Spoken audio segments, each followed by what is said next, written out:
Hey, it's Dan, and welcome to our Sunday morning success, where we talked about the power of a winning attitude.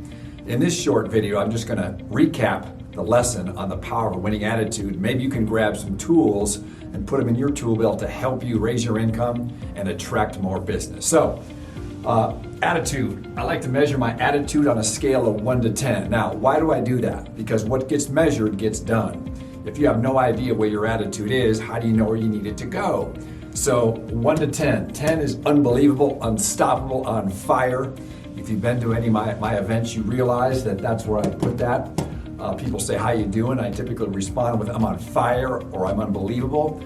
But 1 to 10, 10 is on fire and 1 is sitting on the park bench on that Saturday afternoon. You know that guy that's laying there every Saturday?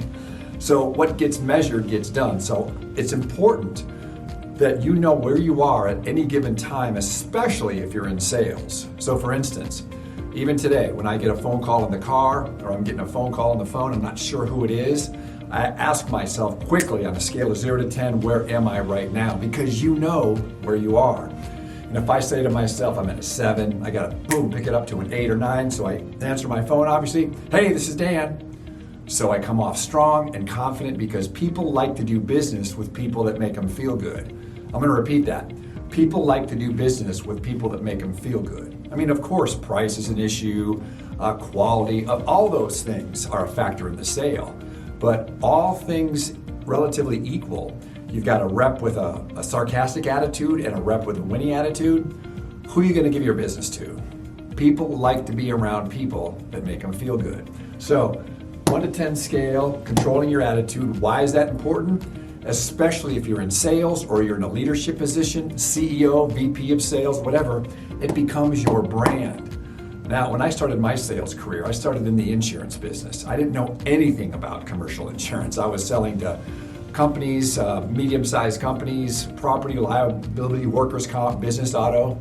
I was learning on the run, but what separated me from anybody else was my attitude and my charisma. I knew that I had deficiencies in my information and my knowledge. So I cranked up the attitude, engaging, entertaining, educating. And so guess what? People liked when I came in. People liked when they got a phone call from me. And I leveraged that to build my business, because while I was building my knowledge, I had a winning attitude and I knew how to control that. So your attitude becomes your brand. So for instance, if I were to ask your clients right now, or the people sitting in your office, the people that interact with you every single day, or I was to ask your wife or your husband or your kids, who is your father? Who's that person? Who is that? How would you describe that person? What would they say? Because that becomes your brand. What is your brand? Because your choice on where you are right here will affect your brand. Now, if you're walking around at a level 3, 4, or 5, oh boy, that is not going to work for you, man. That's not going to happen. People are not going to do business with you. So understand, you control your attitude, which controls your opportunities and your income. I'm going to repeat that. We control our attitude, which controls, or I should say, which impacts our opportunities and our income. So great place to start right there. We always talk about, right, attitude, how to have a positive attitude, but it's people say, well, how do you have a positive attitude? Well, I can teach you many different tools or techniques, but let's start at the foundational level just today.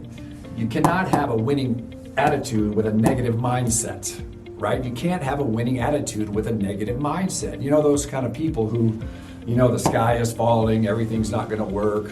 I mean, those are, oh, good Lord. I mean, you've got to start with your belief system. What you believe is about to happen. I'll give you an example.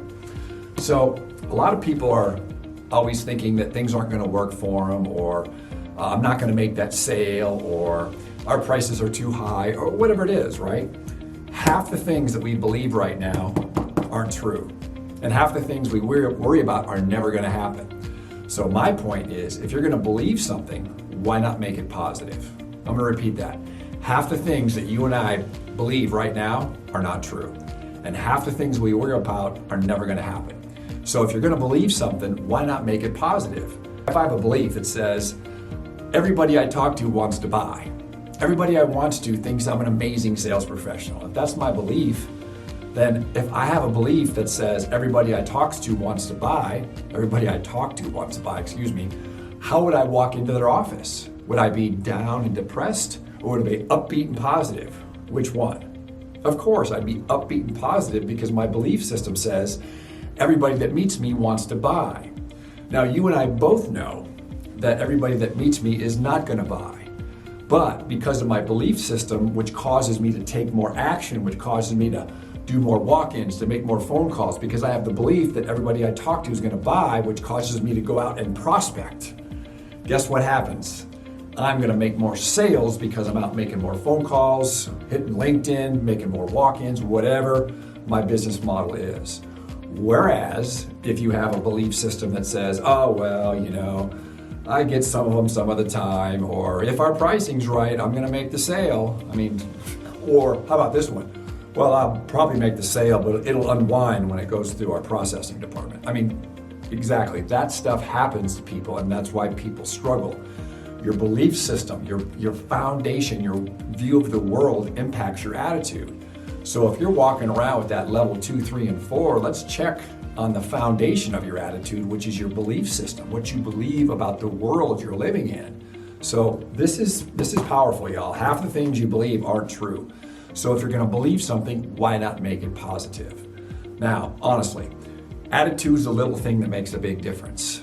Anybody can have a winning attitude. You can have a winning attitude. I can have a winning attitude. It's a choice. We can't control the stock market, the interest rates, or what's happening in the White House, but all of us can wake up in the morning and put our feet on the floor and make a decision about how we're going to show up. So your assignment for today on this short, quick recap is take a look at your belief system on what you believe about the world. If you're a naysayer, the sky is falling, your business is going to be stagnant because you can never project a winning attitude. Now, remember, people buy from people they like and trust. People do business with people they like and trust. So it'd be silly not to have a winning attitude, especially when you're in front of your clients or your prospects. So then, of course, we just talked about this brand here. Your attitude, which is your choice, becomes your brand. If people think you're a naysayer or you're negative, you've created that brand by how you've shown up time and time again. You think about Pavlov's and the law of association. You've seen people do it all the time. Happens all the time, right? They get their phone rings, they pick up their phone, they go, ugh, because they already know who's on the other end, they know what kind of energy they're going to get. So you, myself, all of us can take responsibility for where we are every single day, especially when we're picking up a phone call or making a sales call or meeting with one of our internal customers, which is our employees. And that creates your brand, and your brand precedes you. Your brand is there before you walk in. So, simple thing, attitude impacts everything. Attitude's a little thing that makes a big difference, and attitude's one of the few things that we can control. So start today with measuring your attitude, because what you measure, you can actually monitor. What gets measured gets done. So you've got to measure it, create your brand, be conscious of your brand, and then make it happen. Great job today. Have a winning attitude. You can do it. Put a few days together, and you'll find out that your business is rocking, and you'll become a better overall person that people like to be around. Great job.